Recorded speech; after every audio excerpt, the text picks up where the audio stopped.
Hi guys, welcome back to another video in my kitchen. So last year I shared with you all a video where I talked about Cameroonian keto meals that I ate to lose weight after I had my second child.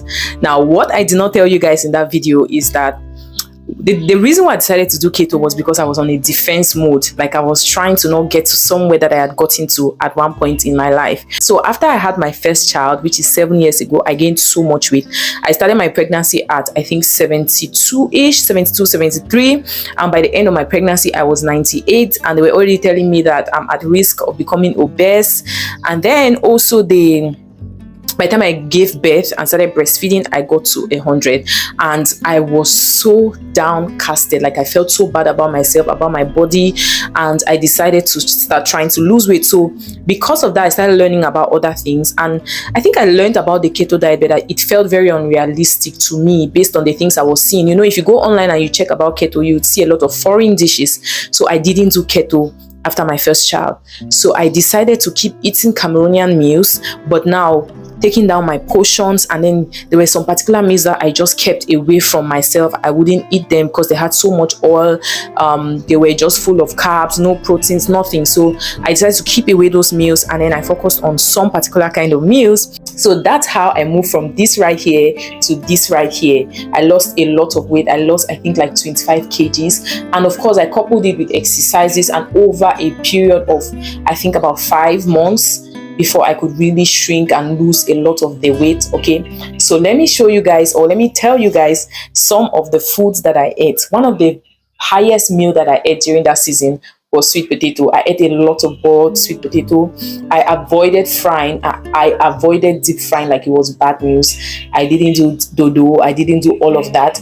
If I was very hungry and I wanted to eat plantain, if I felt like I wanted to have that feeling of dodo, what I'll do is that I'm going to slice my plantain and then put like drizzle oil on the pan and stand there and just keep allowing it to, more like roasting on a pan. I don't know how to explain it, but yeah, so I avoided deep fried things. So the first meal I ate a lot was boiled sweet potatoes and eggs. Eggs was a huge part of my diet. I ate a lot of eggs because I was trying to get in my proteins, and egg is one of the cheapest ways that you can get your protein in. If you say you want to eat chicken all the time, you'll be buying chicken. To get like a full chicken, it's like maybe 6,000-7,000 depending.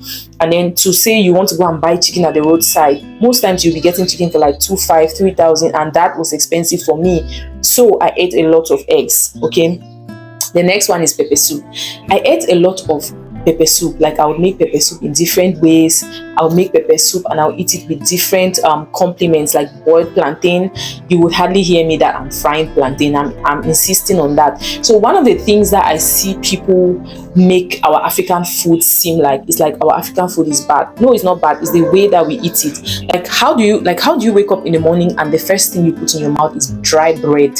Like you're shocking your system. Like you're just, in short, it's just, I think with that you just spike your blood sugar and it becomes difficult to control your weight. So most times I'll go in first with my protein, and then I stay for a while. I drank a lot of water. I did a lot of walking out. You guys, like under the hot sun in this limbe, I would walk out. You will find me walking out, because then I had just one child and he didn't disturb a lot, so I had the time to walk out. I still do have the time to walk out now anyways. I make the time. The next thing I ate a lot was salads, like vegetable salads, fruit salads. I ate them a lot. I also ate boiled plantain. I've said that earlier. I ate boiled plantain with a lot of things: pepper soup, cabbage, whatever vegetable you can think of. And then also one of the things I did intentionally was reduce the amount of cooking oil that I use, because one thing I also did was counting calories. I counted calories a lot. Back then, I knew so many foods and their calories. I came across an African doctor on YouTube who, I think that's one of the things that even motivated me to start my YouTube channel, because whenever I go online, I'll see a lot of videos relating to weight loss, and then I started finding other food bloggers, lifestyle vloggers, and I think that's where all my desire to become a content creator came from, when I was trying to find resources to help myself to lose weight. So yeah, like I said, I ate boiled plantains with a lot of things. I also ate pumpkin. That was the time when I discovered pumpkin.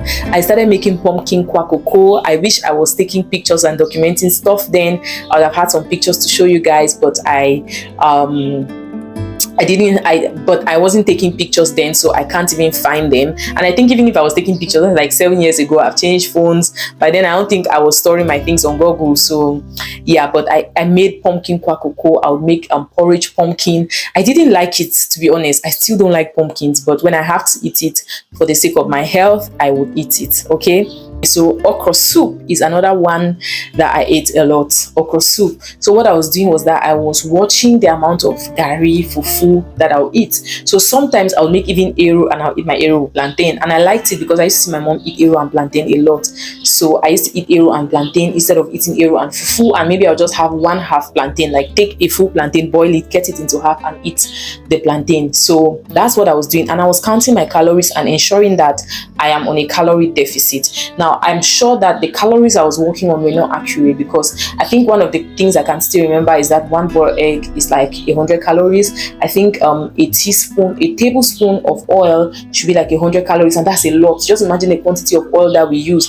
And I think for you to lose weight, right?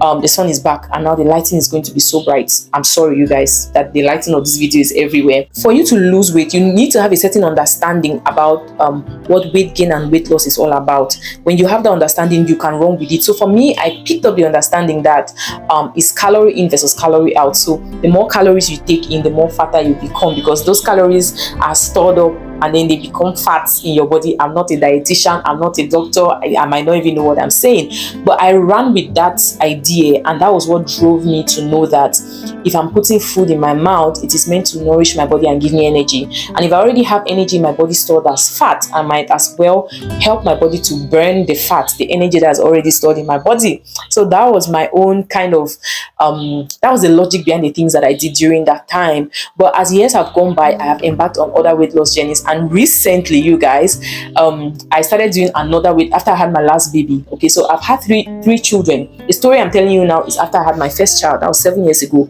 After I had my second child, I did keto diet, which I've shared with you guys. After I had my third child, because I was more conscious about my health and my weight, I was so conscious even during the pregnancy that I didn't gain so much weight, but I did gain some weight, especially around my stomach area, and I wanted to lose that weight. So I've gone on another journey, which I'm going to share with you guys. I documented everything, so stay tuned for that video. Okay, the next meal is I've already talked about it, eru and boiled plantain, and then of course fruit salads. It's basically everything. You guys can see that I ate everything. I ate okomobong, I ate even stew, but it's just that my stew will not have the kind of oil that you're carrying your bottle of oil and pouring into your stew.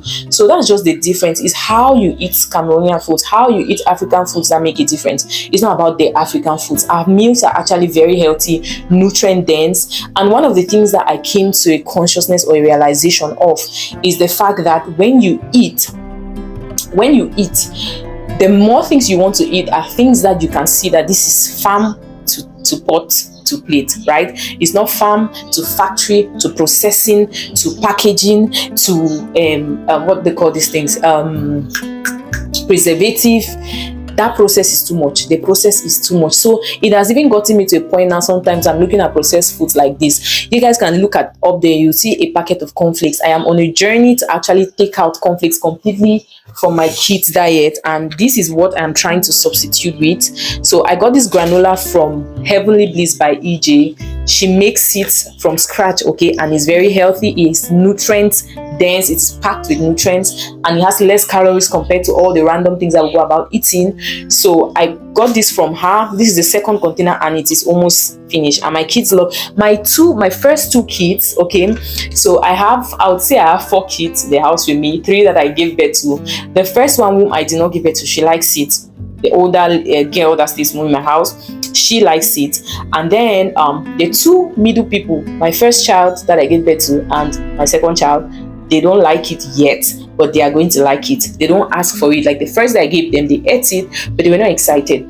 But my last baby, Daniel, and I think it's because I have groomed him, I have trained him to eat healthy food. So he's not that kind of child that wants tea for breakfast. He will want potato. He will want something that is more like, he will want food, not packaged processed things, you see. But with my first kids, I was not as knowledgeable and as excited to want to take care of their feeding habits. I'm saying this to say that this is what I'm trying to replace the the cornflakes with. If you want to get that, you can contact her on her Instagram, Heavenly Bliss by EJ. She makes that. She makes Greek yogurt. Those are things that when you eat, they nourish your body and they do not have a lot of fat content and calorie as well. So yeah, that's my journey. Those are some of the meals, the Cameroonian meals that I ate. And I think one of the things I will say is that every meal is healthy. Like, oh, let me even put this out there, that even during my during the time when I was watching what I ate, I still ate ice cream, I still ate pizza, I still ate burger. But I cannot eat, if I eat a burger on Monday, best believe till the next week I will not think about that. So if you know that you're somebody that cannot resist, when you eat it you want to eat more, I had a lot of self-control that if I eat, I decided when I want to eat. It was not temptation that will make me eat. So you could eat and drink in front of me, and I know that this is my goal. I want to lose weight, I cannot carry this heavy body, so I would be focused, right? Yeah, it's just all about discipline. Stay tuned for more videos on this channel. I'll be sharing with you guys some lifestyle vlogs, I think. And yeah, thank you for watching this video. I will see you guys on the next one.